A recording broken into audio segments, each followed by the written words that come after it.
안녕하세요. 저는 범어도서관 사서 정소라입니다. 오늘은 책 읽어주는 사서 19번째 시간입니다. 책 읽어주는 사서는 매주 토요일 오후 3시 범어도서관 유튜브 채널에 업로드됩니다. 오늘은 이영숙 작가님의 식탁 위의 세계사라는 책입니다. 먼저 이 책을 집필한 이영숙 작가님에 대해 알아보도록 하겠습니다. 이영숙 작가님은 1967년 부산에서 태어나 연세대학교 국문학을 전공하고 같은 대학교 대학원에서 석사학위를 받았습니다.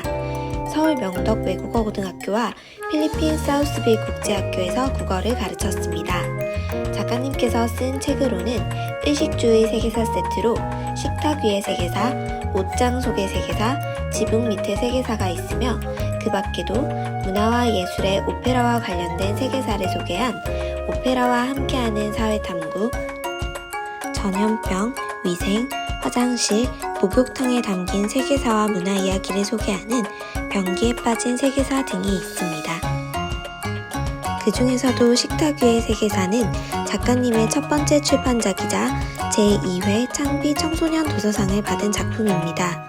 작가님은 대학 시절 다녀온 해외여행을 계기로 바깥 세상에 대한 관심을 싹 틔우며 세상에는 다양한 사회와 문화 역사가 있다는 것을 깨달았다고 합니다.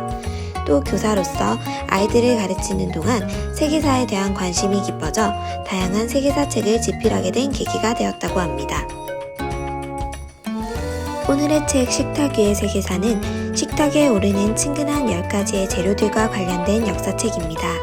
식탁에서 자주 볼 수 있는 재료들과 관련된 역사를 가벼운 마음으로 읽다 보면 세계사에 관한 관심도 높아지고 생활 속에서 세계사를 발견하는 재미를 함께 나누고 싶어 이 책을 쓰셨다고 합니다.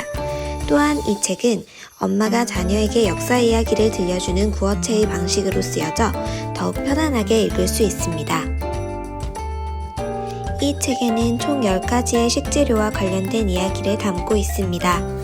우리가 요즘엔 간식으로 많이 먹는 감자, 옥수수, 그리고 빵, 음식에 빠져서는 안 되는 소금과 후추, 식탁에 빠질 수 없는 돼지고기, 닭고기, 디저트로 많이 먹는 바나나, 포도, 차까지 여러 종류의 식재료와 얽힌 이야기가 소개되어 있습니다.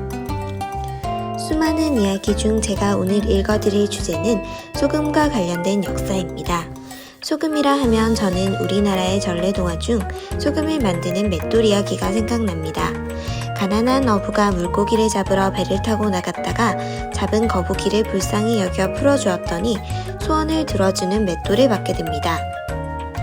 맷돌이 생긴 어부는 이웃들과 곡식을 나누어 먹으며 잘 살고 있었는데 어느 날 도둑이 맷돌을 훔쳐 배를 타고 달아납니다.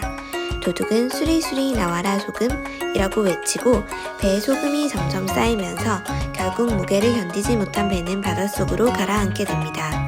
바닷속에서도 맷돌은 쉬지 않고 소금을 만들어내어 바닷물이 지금처럼 짜졌다는 이야기인데요.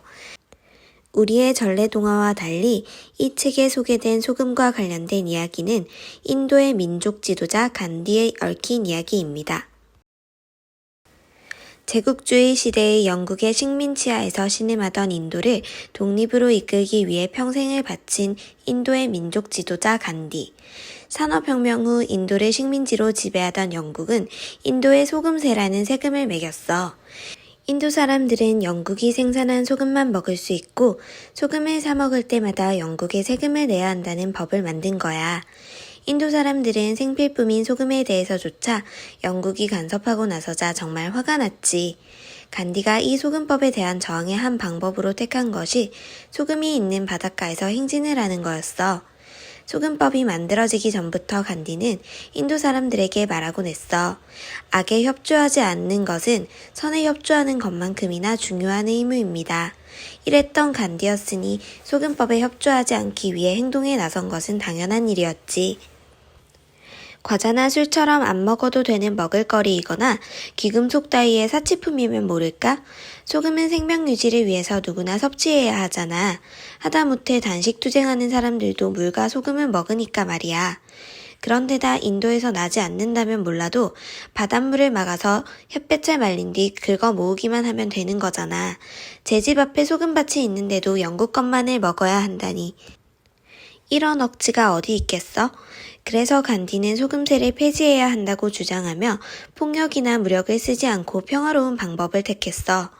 간디는 비폭력 저항 운동의 철학인 사티아그라하의 한 방법으로 소금 행진을 택했단다. 1930년 3월 12일 사바르마티 아슈람이라는 곳에서 시작해서 4월 6일 염전이 있던 구자라트 주의 단디 해변까지 장장 370km를 26일간 계속 걸었지. 엄마가 여기서 부탁하고 싶은 것은 간디가 오래 걸었나 보네 하고 무심히 넘기지 말아달라는 거야. 머릿속으로 따져보고 가늠해봤으면 좋겠어. 370km면 어느 정도 거리인지 26일 동안 쉬지 않고 계속 걷는다는 것이 얼마나 큰 고통이 따르는 일일지. 간디는 힌두교 신자여서 육식을 전혀 하지 않은 데다 민족운동을 하느라 체포 수감되기를 밥 먹듯 했어. 또 자신의 주장을 펼치기 위해 종종 단식 투쟁도 했거든. 그러다 보니 몸에 살이 붙을 겨를이 없었어.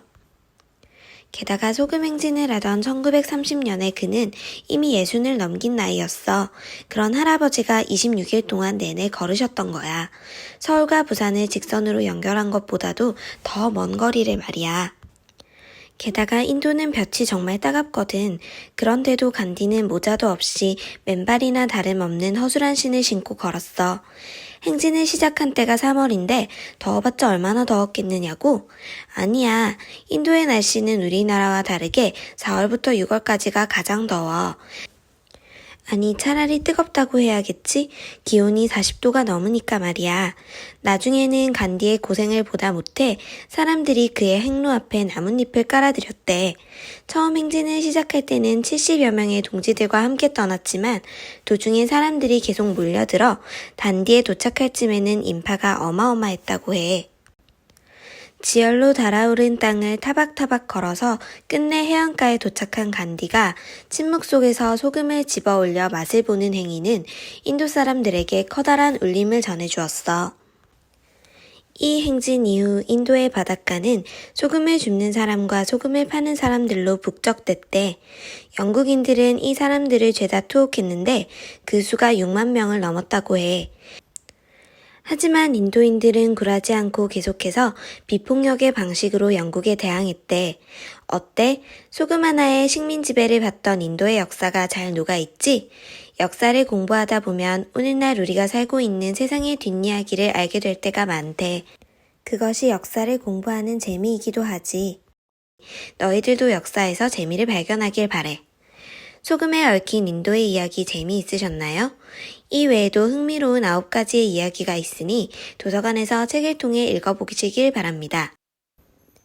책 읽어주는 사서는 매주 토요일 3시 유튜브에서 만나볼 수 있습니다. 다음 주에도 재미있는 책으로 찾아오도록 하겠습니다. 좋아요와 구독 버튼 많이 눌러주세요. 감사합니다.